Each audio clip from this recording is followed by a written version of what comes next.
Wow, Montreal Screwjob 2.0. Before I get into all of that, Jada up here.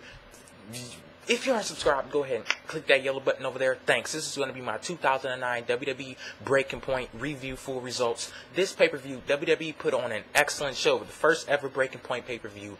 Up and down the card, great matches. Start off with the first match of the night. The Unified Tag Team Championships. Big Show and Chris Jericho defend their championships versus MVP and Mark Henry. Big Show, Chris Jericho end up winning. They end up winning this match. Basically how they've won most of their recent matches. Big Show outside of the ring. He's not the legal man. He knocks out one of his opponents, Mark Henry in this case. Chris Jericho gets the pin. The Unified Tag Team Champions retain their championships. A couple of things that happened in this match that were great. Mark Henry catches the Big Show in midair, catches him straight in his arms. Chris Jericho goes for a code breaker on Mark Henry. Mark Henry catches Chris Jericho, launches him over his back, lands face first onto the mat, and yeah, I give this match 2 3/4 stars. This was a, it was a good match. The crowd was really behind Chris Jericho. It rubbed off on his partner, The Big Show. Really behind MVP. His popularity showed. Mark Henry, they could care less for Mark Henry unless he was doing something, in the ring, like a military press slam or, whatever. Second match tonight, United States Championship match, Kofi Kingston versus The Miz. Kofi Kingston ends up winning this match with Trouble in Paradise. He defeats The Miz. I give this match 3 1/4 stars. It was a pretty good match. During 3 or 4 minutes into the match, it got kind of slow, but it did pick up really fast. Pace totally changed towards the end of the match. It was great. It was a it was a pretty good match. It was a lot, even though I thought these guys could get in the ring and deliver a good match, actually seeing it, it was a lot better than I expected. Third match of the night, Submission Counts Anywhere, Legacy versus DX. Legacy actually won this match. And you may think I'm crazy or whatever. I don't give a damn. I give this match 5 stars. 5-star match. One of the best matches of the year. Probably second to only Undertaker versus Shawn Michaels at WrestleMania 25. Of course, some people could argue that this match was probably even better than Undertaker versus Shawn Michaels, but I'm not even going to, try to argue that point. This was a great match from start to finish. They got into the action, right off the bat. Shawn Michaels, he goes with Ted DiBiase, actually goes into the crowd, into Montreal, into a Montreal wrestling crowd. That was fucking insane, they go out into the the walkway of the arena where they have all of the stores and the stands and everything. Shawn Michaels, Triple H, they put selective figure fours on Ted DiBiase, Cody Rhodes. Another great spot in the match.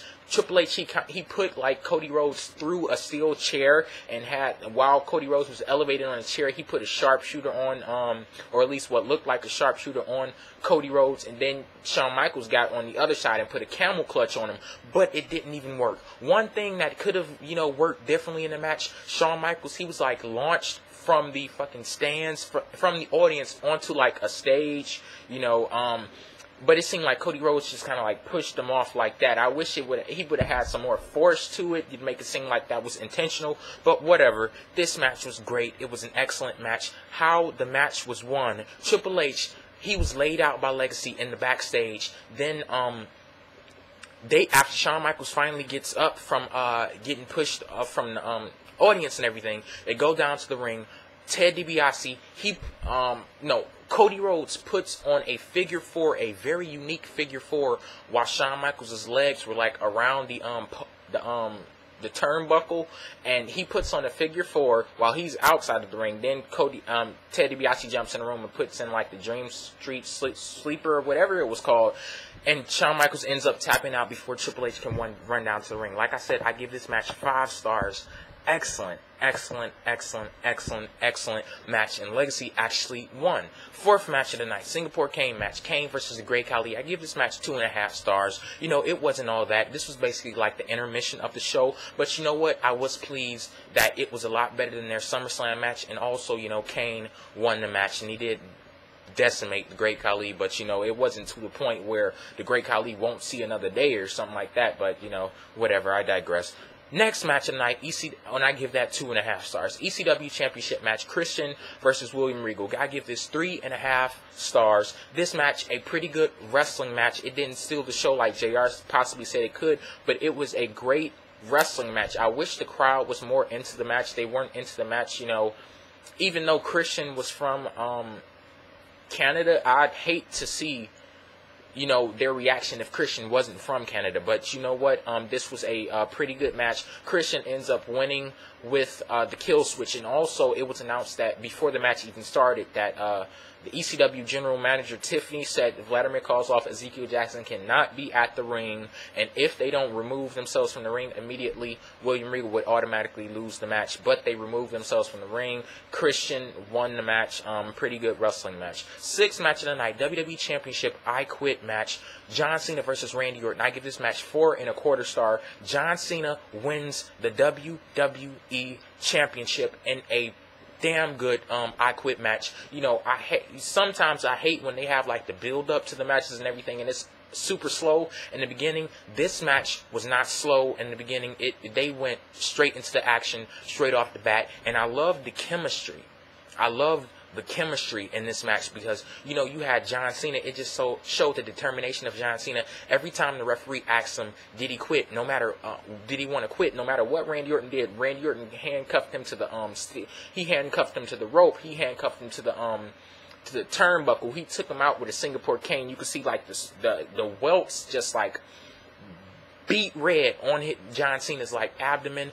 No matter what Randy Orton did, the referee would put the microphone up to John Cena's mouth, and he says, "Do you quit?" He said, "No." In such a monotone voice, that just adds to the psychology of the match. And just to see John Cena saying that in a monotone voice, and Randy Orton, he gets pissed off every time John Cena says no. Randy Orton just get pissed off more and more and more. So Randy Orton, he finally, while John Cena is handcuffed to the turnbuckle, he goes to hit John Cena with a steel chair. John Cena gets out of the way.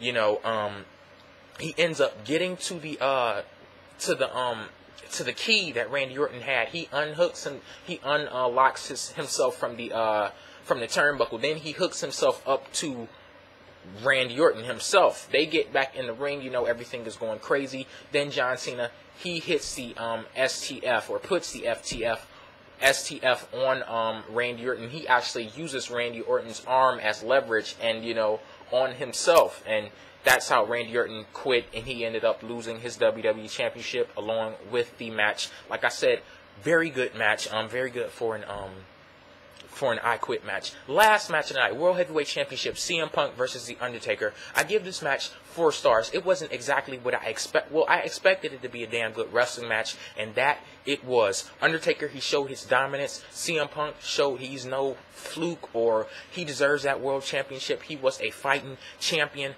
But at the beginning of the video, you heard where I said Montreal Screwjob 2.0. Undertaker puts the Hell's Gate submission on CM Punk. CM Punk taps out. Undertaker holds up the World Championship. Then Teddy Long comes out, says, you know what, that submission was banned by Vicky Guerrero, and the prohibition of that submission still stands. So this match will be restarted. Then CM Punk, he puts his finisher on The Undertaker. Undertaker did not even fucking tap out. All he did was touch the mat just to, you know, prop himself up. But the referee calls for the fucking bell. When's the last time this happened? Is this pretty familiar? Like I said, Montreal Screwjob 2.0.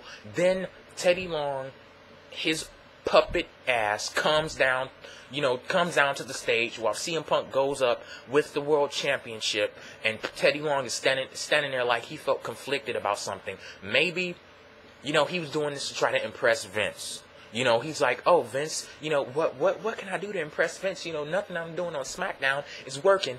Why don't I do something that Vince would have done? And it seemed like Teddy Long did do something Vince would have done, or something that Vince already did do. So CM Punk, he retains his World Heavyweight Championship. For the record, The Undertaker did not tap out. The Undertaker did not tap out. We knew this was going to happen somehow, that CM Punk would retain his championship without The Undertaker tapping out, and this is what we get. Montreal Screwjob 2.0. This pay-per-view, great pay-per-view. I'll probably give it an 8.5. I'll probably give it an 8.5. Could this pay-per-view be better than WrestleMania 25? You know what? I'm thinking this pay-per-view may have beaten out WrestleMania 25. Let me know you guys' thoughts down in the comment section below. I'm J-Dub. Thanks for watching. Peace out.